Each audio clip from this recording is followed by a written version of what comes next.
దయచేసి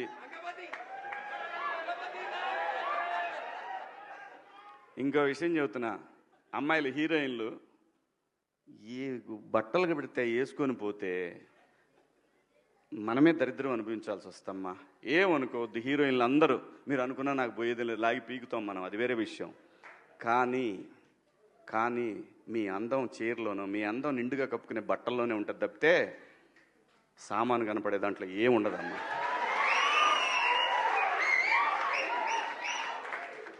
అవి వేసుకున్నంత మాత్రాన చాలామంది చూసినప్పుడు నవ్వుతూ అంటారు, కానీ దేద్రమ్ముండ ఎలాంటి బట్టలు ఎందుకు వేసుకుని కాస్త మంచి వేసుకోవచ్చుగా, బాగుంటావు కదా అనాలనిపిస్తుంది లోపల, అనలేము. అంటే మళ్ళీ స్త్రీ స్వాతంత్రం లేదా స్వేచ్ఛ లేదు.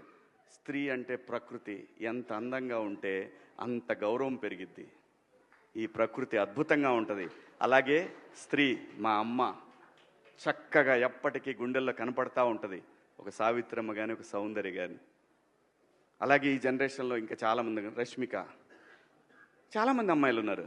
వీళ్ళందరూ ఇంపాక్ట్ క్రియేట్ చేశారు కాబట్టి అమ్మటే చెప్పగలుగుతున్నాం. గ్లామర్ అనేది ఒక దశ వరకే ఉండాలా, ఇంతవరకు ఉంటే పర్లా, అది ఇక్కడికి రాకూడదు.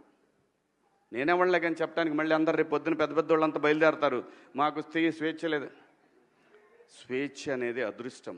ఆ స్వేచ్ఛని కోల్పోవద్దు.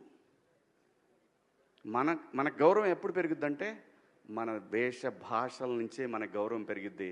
అందులో ప్రపంచ వేదికల మీదైనా సరే చీర కట్టుకున్న వాళ్ళకే విశ్వసుందర కిరీటాలు వచ్చినాయి. Thank you so much.